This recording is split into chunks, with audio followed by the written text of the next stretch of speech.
Wenn man Politik betrachtet, kann man die vielen Formen von Furcht und Angst, die in Gesellschaften vorhanden sind, nicht ignorieren.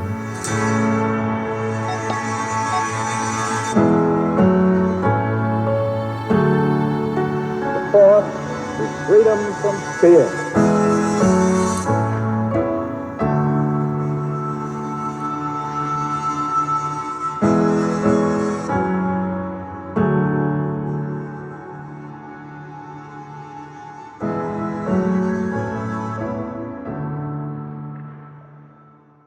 Wir neigen dazu, die Angst generell als ein Gefühl zu betrachten, das schon fast an die Panik grenzt und irgendwas Irrationales oder zumindest Irrationales ist.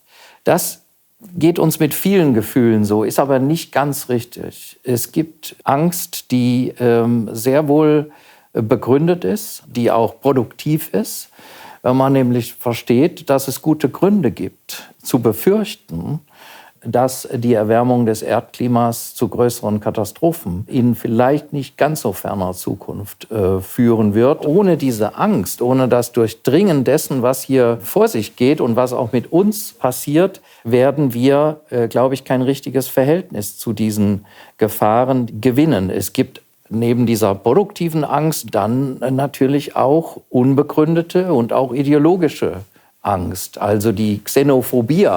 Die Fremdenangst ist so eine, die manchmal an tiefsitzende Identitätsbestandteile rührt, die aber letztlich auf einer irrationalen Abwehr des Fremden beruht. Diese Art von irrationalen Ängsten sind es ja dann auch, mit denen Ideologen spielen. Sie erzeugen sie mit, sie verwenden diese Stereotype, diese Narrative.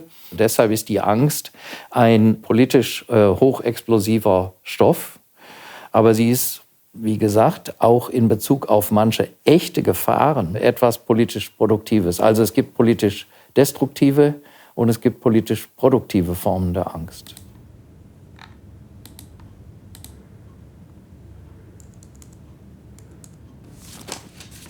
Also die Frage, wie politische Ordnungen auf Furcht reagieren, einerseits unbegründete, aber andererseits sehr begründete, ist eine der zentralen Fragen in der politischen Philosophie.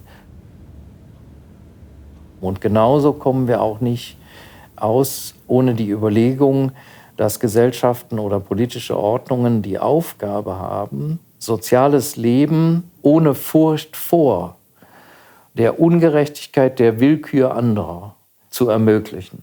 Und diese Art von Freiheit, von Furcht ist eine, die von der Gerechtigkeit gefordert wird, weil wir alle wissen sollten, dass auch in modernen Gesellschaften, auch in unserer Gesellschaft, Menschen sich in bestimmten Teilen unseres Landes davor fürchten, nachts auf die Straße zu gehen, weil sie Angst haben, Opfer rechtsextremer Gewalt zu werden. Wir werden ja noch lange daran laborieren, welche Ursachen, wie viele Ursachen Rassismus hat und wie eigentlich Rassismus in einer Gesellschaft bekämpft werden kann. Richtig aber ist, dass wenn wir nicht die Hoffnung hätten, dass wir durch unser eigenes Zutun, unser kollektives Handeln Bedrohungen und Gefährdungen überwinden können, dass dann wir wahrscheinlich gegen die Angst und die Verzweiflung letztlich kein effektives Gegenmittel hätten, sodass vielleicht am Ende der eigentliche Gegenbegriff gegen die Angst nicht die Sicherheit oder das Vertrauen ist, die sind schon auch gute Kandidaten, sondern die Hoffnung.